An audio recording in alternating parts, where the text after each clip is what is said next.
Hello and welcome to another one of these videos. I think it's going to be more of a common intro than anything, isn't it? Anyway, another new brand. Now, I didn't think I'd ever get another one of these kits because I got their float plane Mark 9, I think it was, years ago, years and years ago. Spitfire days. And I don't remember having a good time with it. Now, I wasn't driving when I had that, so it's pre-2008. It's 2023 now. Obviously, this video's coming in 2024. I have no idea of the history of this kit. It was £9.99 at the Midland Air Museum. Not sponsored, but please do go visit. Amazing museum, and every penny counts, of course, in these trying times if you've got it to spare. So I thought reasonable price. It's a beautiful aeroplane. The prototype, the Beech C-45, is a gorgeous little aeroplane, twin engine aircraft. It's got a twin tail. It's lovely. It's a fantastic one for flight sim. And I saw this version had British markings on it. I thought, splendid, because they do. This actually shows on the side some of the other options they do. Different nose style there, the Japanese one there, post-war Japanese one, and there's also American, Civi, all sorts of different options they give you. And this one's for the Royal Navy, and from the look of it, we get a either post-war or European theatre and a Southeast Asian theatre as well scheme. The two-tone blue rondel, I think it's one of the most beautiful rondels we've ever used on Royal Air Force and Royal Navy for aircraft. And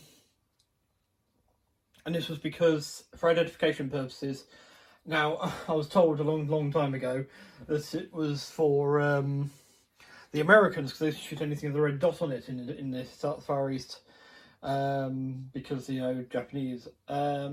Some hint being made towards intellect, I think, was being made there. Now, much more realistic and a lot less insulting to anyone is basically anyone on the ground, or even sometimes in the air. Really, you have less than a split second to make that decision on what you're seeing coming towards you, if it's friendly or foe. If you see a red dot, and that red dot is possibly going to bring you death and destruction all around, as it might be a Japanese aircraft, obviously during that war period, so we're talking about Second World War here. You know, you've got to make that snap decision in whether to open fire or not, and you know, put yourself in that. You know, to try and think about the position. Your life is a literal risk on the decision you make. You make the wrong decision, you could literally die there. Okay, so it's very much I think that's a lot more to do with why the red dot disappeared from our aircraft, and also the fin flashes are also changed. We might see that in the instruction sheet. So yes, we have the Beech Expeditor here. Oh, excuse my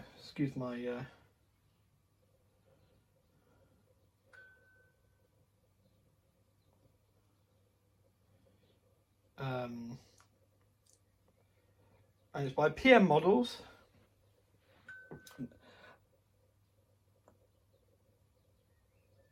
Oh, sorry, excuse me a moment.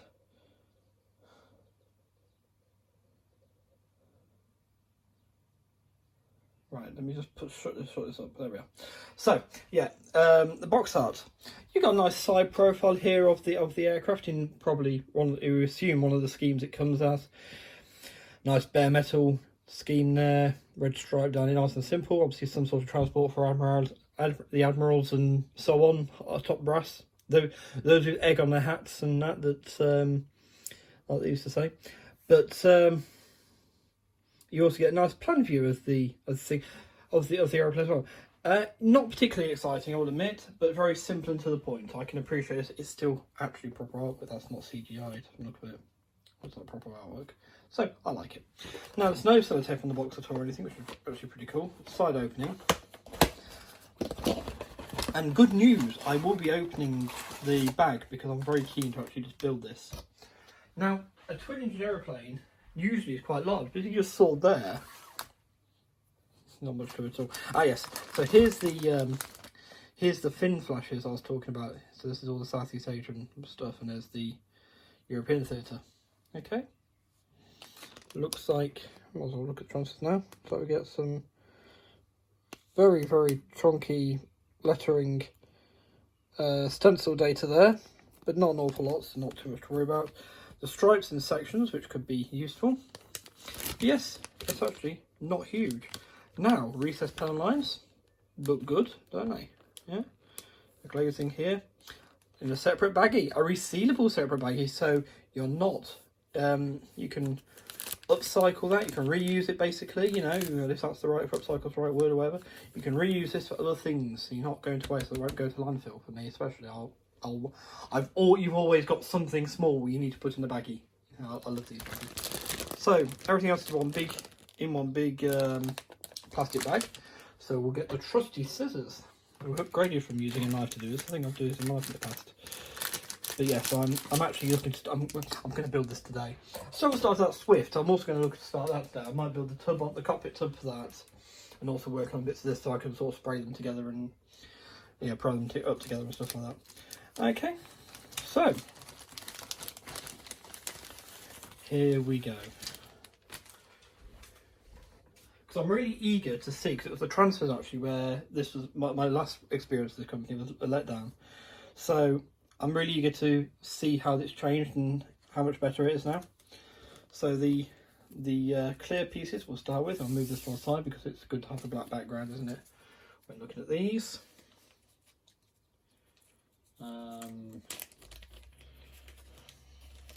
Okay, so it's one clear sprue.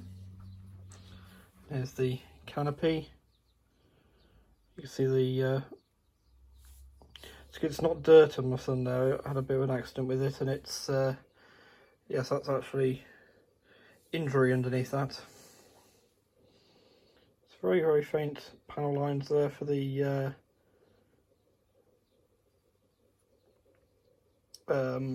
cockpit framing, but yeah, it's enough to work with. And then here's the windows for the side, including these circular ones here, and I assume 2 landing lights as well. Quite thick, but it's 72 scale, you're not going to see an awful lot inside anyway. Right, so I'll pop that over here and move the baggie out of the way. Okay, onto the kit itself. What do we get?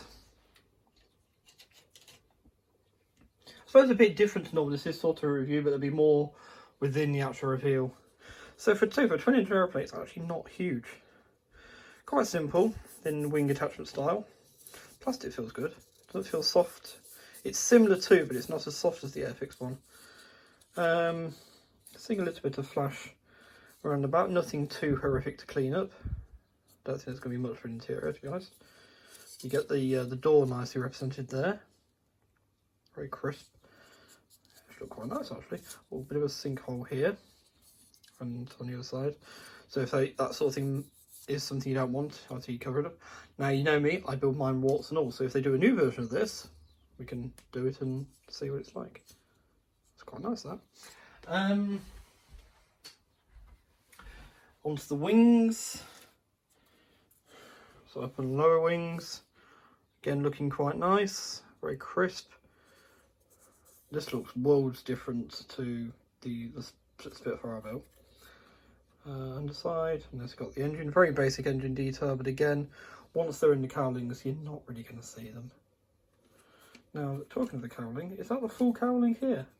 Usually you got a bit on the front, haven't you? Very interesting. Yeah, it's the full cowling. Huh. Oh, sorry.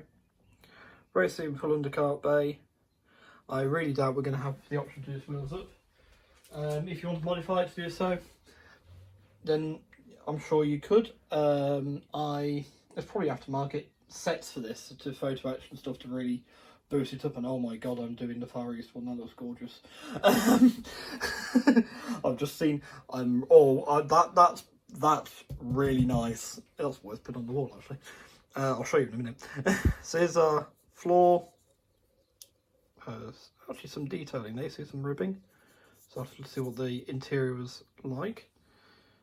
There's our undercart doors, the wheel legs, The wheels themselves, you do get yokes, and there's a little bit of detail here. It's pretty nice in the tail.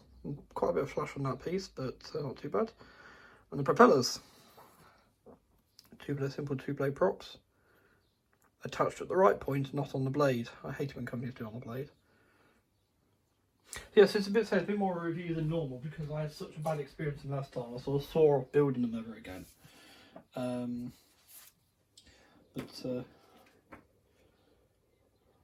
wow. Okay, I have a criticism of one, I think, but that might be unfounded. So we'll look at the instructions first. But anyway, here's the transfers. Yeah, look a bit dodgy maybe, but we'll see. The last one I just broke up all over the place. Fortunately, for the one I want to do, I could probably get replacements of these if they break up, and this is easy enough to make. I think I'm making an Air Force one, because it doesn't say Royal Navy on it. Anyway, instruction sheet. Let's hope my little fear is unfounded. So, you get a bit of a history there.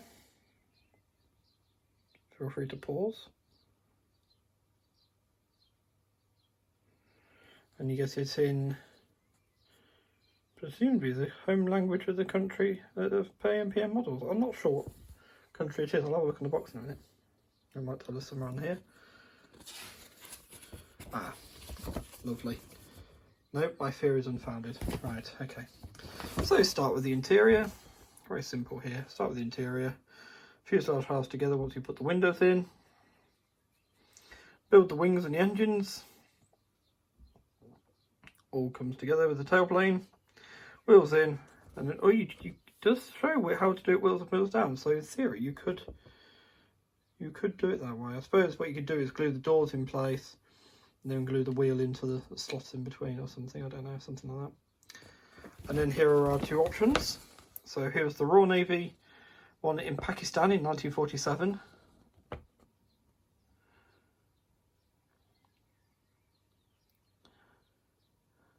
And here is this is Royal Air Force in India, in Hindustan.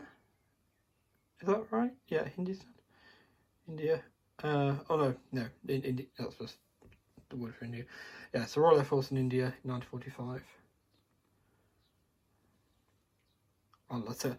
That's nice, and that's an all-silver aircraft, all aluminium aircraft, which would be really, really nice. But that one speaks to me a bit more. I think it looks cool. I haven't got anything yet in the collection with these Far East markings. You used to call them Burma markings. The main theatre that the British are famous for being involved with. The Far East. So, the thing I'm going to put on the wall now, especially now I've got that again, is I think this is absolutely gorgeous. How about that? Isn't that lovely? That is beautiful. If someone was watching this that can make this paint scheme for me and flight sim, please can you do that on the one in the game?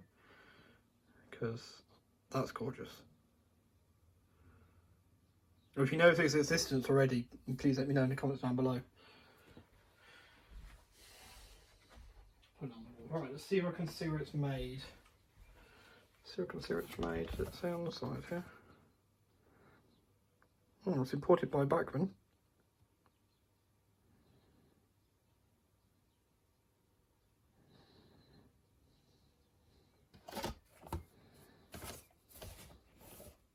Ah, Turkey. Made in Turkey. So maybe that's Turkish. But yes. So that is the PM models Beech C-45 Expeditor. I hope I'm saying that right. But yeah, I'm really looking forward to it. I'm going to get stuck into this right now. I want to go fly it, but I want to get stuck into this right now. So I'm going to get underway and get it prepped so I can go and prime the first part. It's beautiful. I love it. Right. Thank you for watching. Take care, stay safe and be well, and I'll see you in the next one. Bye!